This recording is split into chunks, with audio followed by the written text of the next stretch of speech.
and welcome to Living on the Edge. A Hollywood star in a mink coat. Just about the most enduring cliche used to describe ultimate glamour. The glamour disappears immediately the moment you learn that several members of this endangered species, the mink, have to be killed in order to produce just one mink coat. Closer home, of course, I've seen people flash their crocodile leather boots or their snakeskin wallets or belts, or serve exotic foods like alligator and turtle. The forest has become a factory and the animals products which are churned out. But it is our own demand for animal products that makes the wildlife trade such a lucrative business.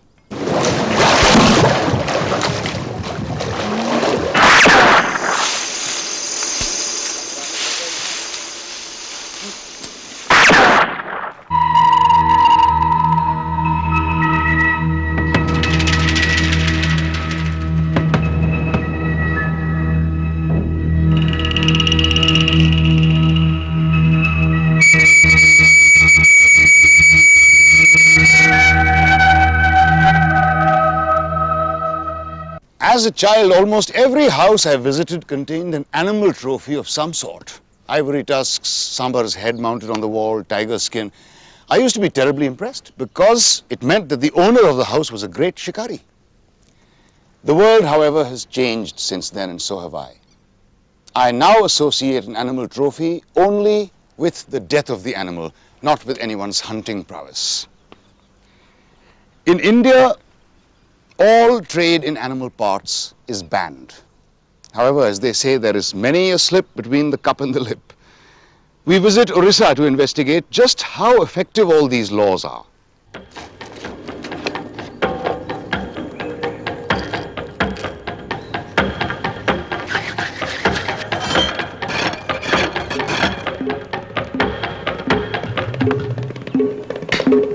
Ranthambore in Orissa teems with poachers.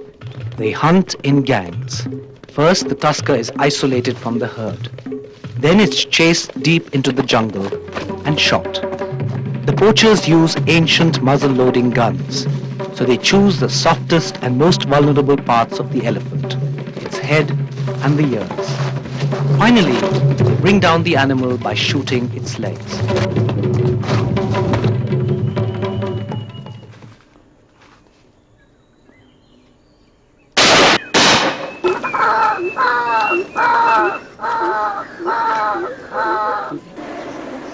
First of all, they try to remove the trunk by cutting with the axe.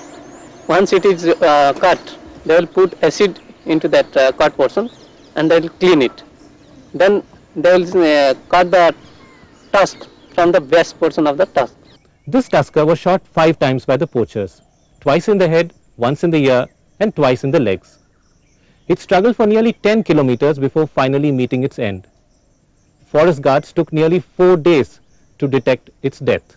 गोटे जगह रे काठ पड़िथिवार अनुसंधान पाई forester को आदेश अनुसार तांको सांगे काठ खोजिया पई पड़ी गलो 3 दिन पर मोर ए बीट एरिया बुलिया को आसला परे हाथीर गंध पाई गिरे हाथी जगह पाखरे आसी पहुंचे Narmada Kalinga Narmada.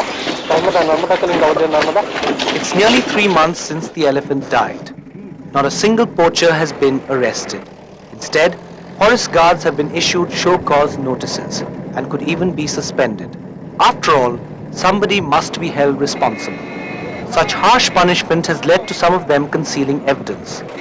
Once, guards even tried to burn the body of a poached elephant. Isn't that a very sorry state of affairs, Mr. Patnaik? It's bad, certainly. I should agree with you, it's bad.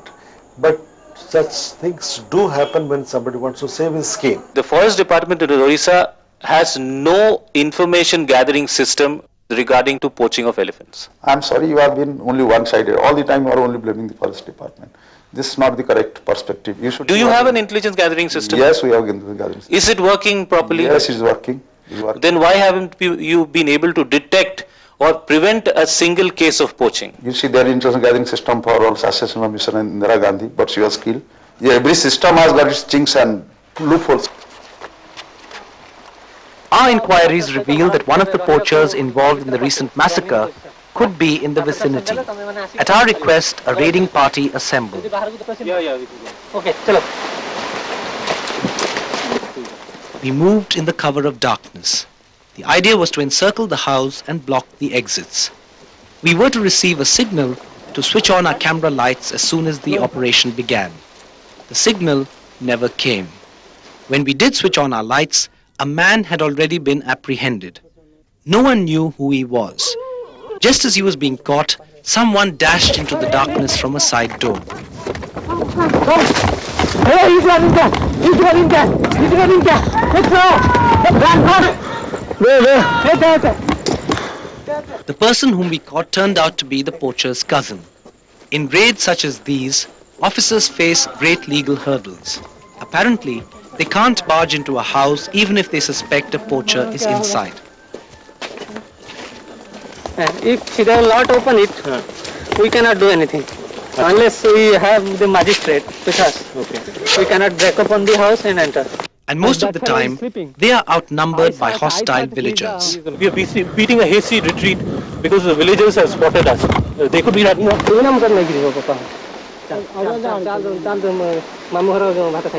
Today's raid has been a failure.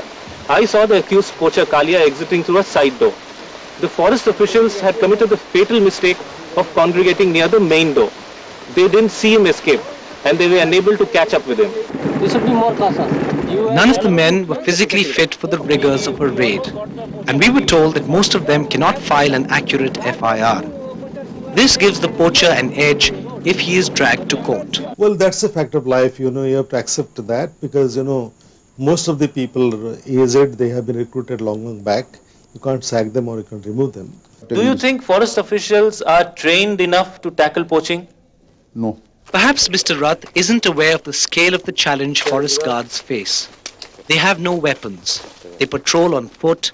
They don't even have walkie-talkies. And they are paid a pittance. They come and complain me that they are getting salary equivalent to a head sweeper, whereas they are guarding forest worth crores. Over the past few years, threats to the 2,000 elephants in Orissa have multiplied. Since 1992, on average, a dozen have been poached every year for their ivory. Trade in ivory is banned, but there's a huge illegal demand which is met by poaching.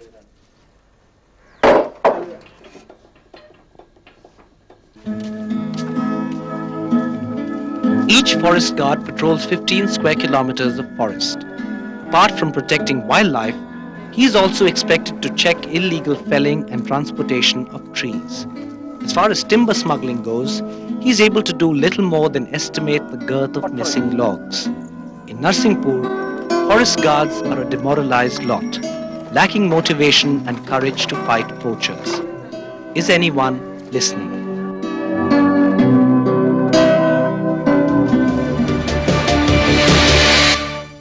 We put some of the questions raised to experts. Why has there been a relaxation of the CITES ban? International trade in Asian ivory was banned a long time ago. But the ban on African ivory came in '89. And what has happened, as you said, in June '97, is that the ban on African ivory from 3 countries, so Zimbabwe, Botswana and Namibia, to 1 country, Japan, has been opened. So it's not a complete opening, but it is the first chink in the armor of complete protection. How is it going to affect the population of elephants in India? A year or 2 before the decision took place, people like us were feeling the tremors of this decision. Traders in India, poachers in India were already talking of the fact that there will be a meeting when this is going to happen, because they were already lobbying and they were already stockpiling about a year ago, a year before the meeting. What happens to ivory from poached elephants? Most of our ivory today goes to Japan. And strangely enough, when you think of ivory, you think of carvings and beautiful artifacts. That's not what it goes for. About 85% of the world trade goes into a very funny system called the hanko. A hanko is a Japanese name seal. The Japanese don't sign, so they need a seal, and this is made of ivories. What are the measures which should be taken to stop poaching? Very succinctly, anti-poaching, anti-poaching, anti-poaching. I think there are 3 steps. But within anti-poaching, I would say intelligence gathering is the single most important thing. Is the Forest Department in a position to fight poaching? Absolutely not. Not just elephant poaching, but no poaching. I've constantly maintained that the Forest Department is not a fighting force. It is not an anti-poaching force. The forest department at best are managers of an ecosystem, are silviculturists. Is the Indian government taking sufficient action to save elephants?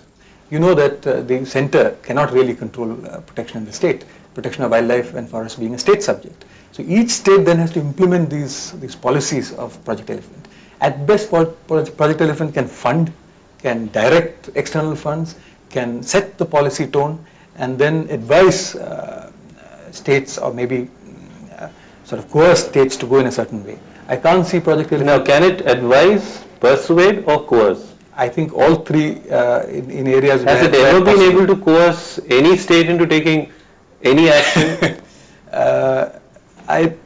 Well, to some extent. I will not deride their role completely.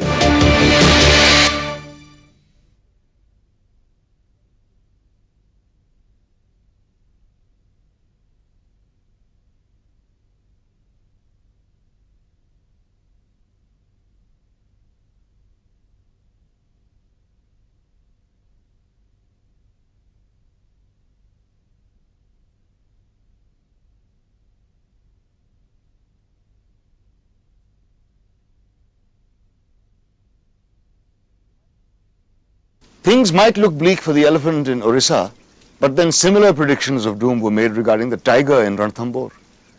This reserve, once famous for its tigers, later gained notoriety as a poacher's paradise. Not anymore. Today, finally, the poacher is running scared in Ranthambore. Let's find out how the forest officials managed it. Until a year ago, the Ranthambore Tiger Reserve in Rajasthan was just another story of neglect. The unusually trusting tigers here were soft targets for poachers. From an all-time high of 44 in the late 1980s, the tiger count dropped to just 15 2 years ago.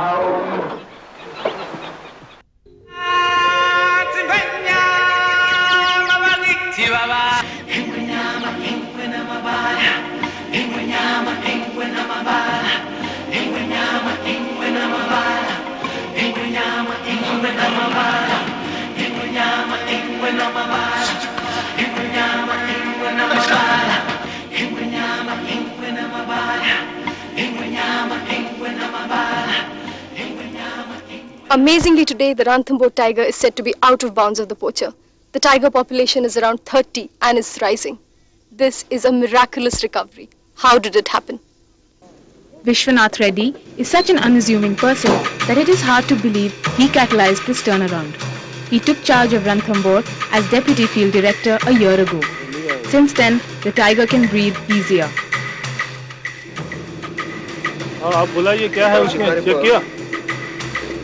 Over the years, many vigilance measures had been discontinued at Ranthambore.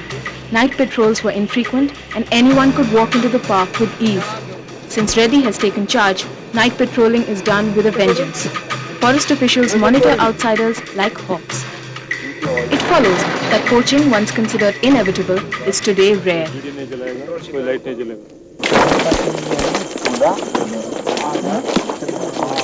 Have you been able to nab any, specifically any case of tiger poaching so far? No tiger poaching. We believe that no tiger poaching has occurred last year, so we couldn't catch it. The enthusiasm and initiative shown at the top seems to have percolated down to the lowest ranks.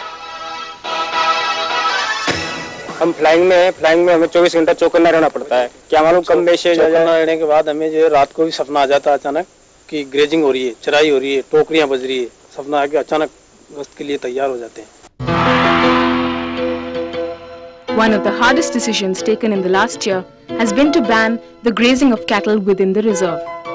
Domestic cattle compete with deer and sambar for fodder.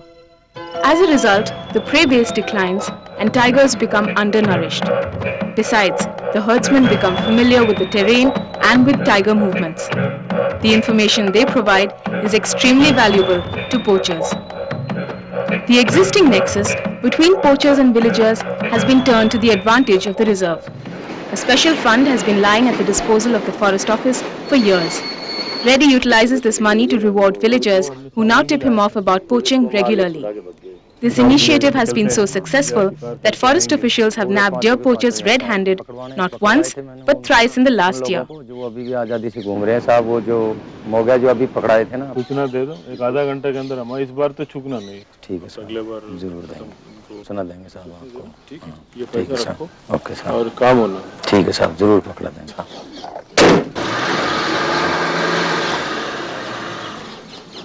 इसके पहले साहब ये इतना मालूम ही नहीं था कि ये सूचना के ये पहुंच जाते हैं। सिलो सिलो मालूम लगी साहब हमको कि अगर ये जंगल का अवैध शिकार करने वालों के लिए फॉरेस्ट विभाग भी है, इतना हमको पहले मालूमात नहीं था। Local tiger experts hold that if the Ranthambore Reserve is inaccessible to poachers today, it's because finally the Forest Office has catapulted into action. Today the manager is dedicated, so the poaching has gone up to 99% down because nobody enters. People are not dare to go inside because they know the man who has been somewhere watching. His eyes are behind them. It certainly hasn't been easy. Forest officials spend endless hours in remote night posts, patrol the jungle in the dead of the night, and make sudden raids on armed gangs of poachers.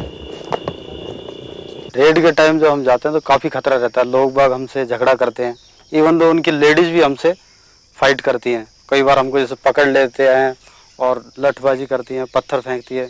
कई बार तो जंगल में जैसे अगर 30-40 लोग हैं, अगर आपको मिल गए तो आपको मार काट के फेंक जाए तो किसी को पता भी नहीं पड़ेगा। Despite the odds and the hardships, the mood in the Forest Office is upbeat. And it's infectious.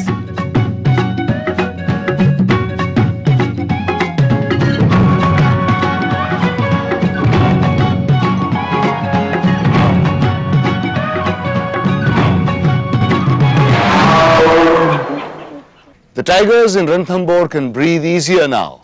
At least a beginning has been made. We now take a short break, but coming up, the animal factory.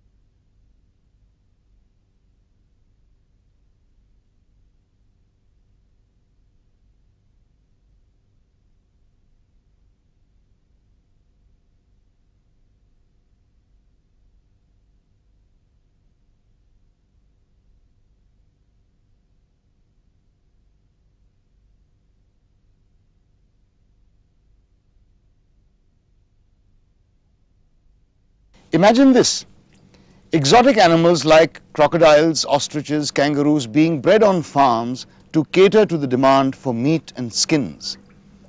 It is actually being done in some countries, real animal factories.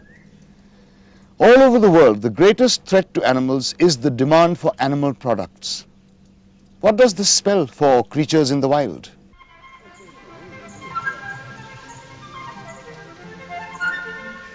One of the most popular tourist spots in Mauritius, the La Vanille Crocodile Farm, is famous for its rare turtle, tropical fish, and of course, the Nile crocodile. The 1,300 odd crocodiles bred at the farm end up either in the restaurant next door as soup or an exotic meat dish, or in the souvenir shop as a back scratch, wallet, or even an ornamental item. Although the crocodile is an endangered species in the wild, in Mauritius, it's legal to trade in flesh and the parts of animals that have been bred expressly for this purpose, on farms like this one.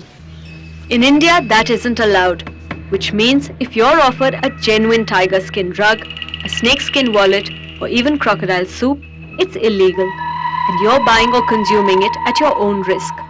So how do you distinguish what's legal from what isn't? As a rule of thumb, if it's a skin or a part or an extract of an animal or bird that's found in the wild, like the tiger, it's illegal. And if the trade is illegal, as a rule of thumb, it's bound to be thriving. जो आपके customers हैं वो कहाँ से आते हैं? Customer तो पूरे यहाँ पालीगार में ऑल वर्ल्ड का है, हर तरफ का आता है, रशिया, रोमानिया, टोटल इंडियन भी हैं, रशियन भी हैं. Looking at the size of the problem, enforcement in cities is minimal. There is no check at the seaports. container depots, post offices. That's pretty obvious. The reasons are no different from why scores of other laws in the country aren't implemented. Lack of political will and inadequate resources. In this case, the enforcement agencies are confronted with another problem.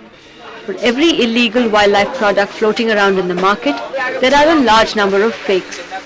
And so many traders arrested for displaying, for example, a leopard skin, attempt to get away by claiming the seized material to be fake. Sometimes it isn't, sometimes it is. But that's something only an expert can certify. In the case of real tiger skin, the width of the stripe varies continuously. It's thin and thick and thin again. In case of fakes, the width is more or less uniform. And then of course one looks very carefully, you have to lift it and go right to the bottom, and you discover the dye doesn't reach right till the end. If it's a genuine skin, you rub something hard against the scales. If the scales lift slightly, as they do here, then these are genuine reptile skins. All over the world, the wildlife trade is big business.